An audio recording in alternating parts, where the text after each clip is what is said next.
Deep in the woods of Pennsylvania stands a crumbling relic of the past.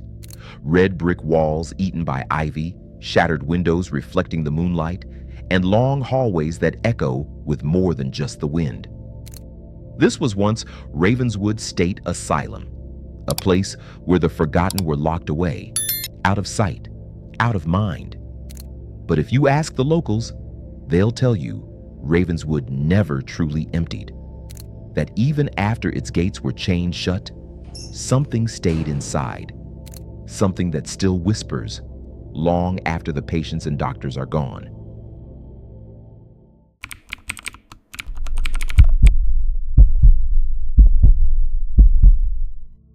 In the 1930s, Ravenswood was billed as a place of healing, but the truth was darker.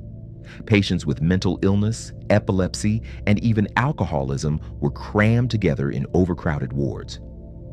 Nurses worked brutal shifts, and the few doctors who stayed long enough to make a name for themselves were infamous for their experimental treatments. Electroshock therapy, ice baths, and the one procedure patients feared the most, the transorbital lobotomy. A hammer, an ice pick, and silence afterward. Records show that at least 400 procedures were carried out in Ravenswood's operating rooms.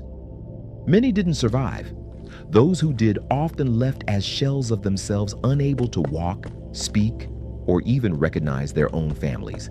Families who, more often than not, never came back to visit. By the 1960s, Ravenswood had become a dumping ground. Anyone society didn't know what to do with. War veterans suffering PTSD, teenagers deemed troubled, even women accused of hysteria were locked away. Whispers began circulating about abuse, patients who disappeared without a trace, bodies buried in unmarked graves on the property. But the strangest part came after 1972, when a fire ripped through the West Wing. Half the asylum was destroyed, yet no bodies were ever recovered from that blaze.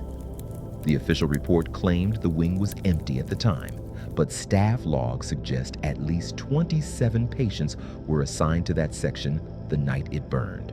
To this day, their names are listed as unaccounted for. When Ravenswood finally shut down in 1983, it was left to rot. Locals avoided it.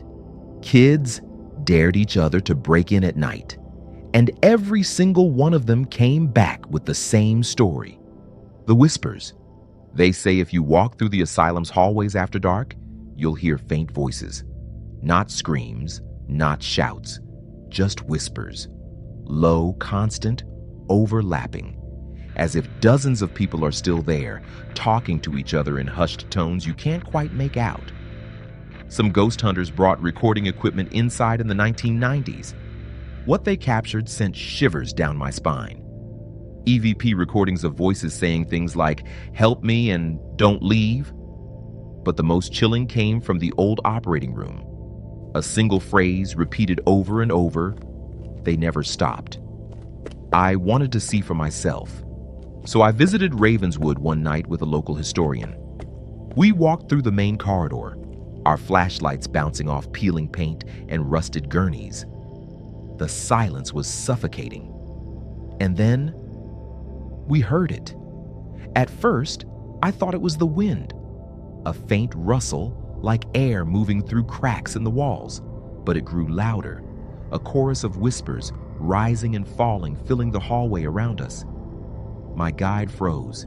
His lips trembled as he whispered back, "Do you hear them?"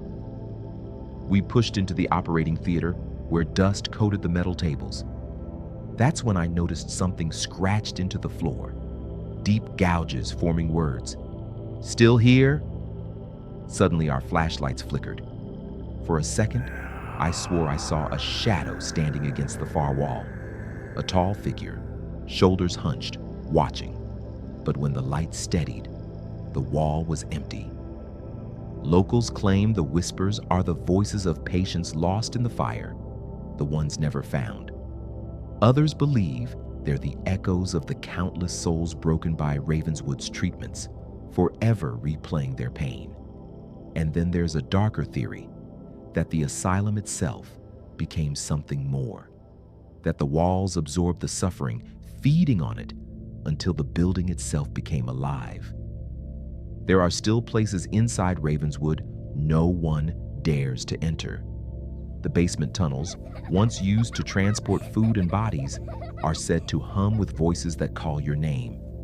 The old children's ward, graffiti-covered now, still carries the sound of tiny feet running in the dark. The asylum stands as a monument to forgotten lives, but maybe those lives were never truly forgotten. Maybe they're still there, whispering in the shadows, waiting for someone to listen. So I'll ask you this. If you ever found yourself standing in the ruins of Ravenswood at midnight and the voices began to surround you, would you stay and listen? Or would you run before they decided to follow? For more haunted histories, real mysteries, and chilling stories, make sure you subscribe to Shadow Oath. Drop a comment. Would you dare step inside Ravenswood? Or do some places hold whispers better left unheard?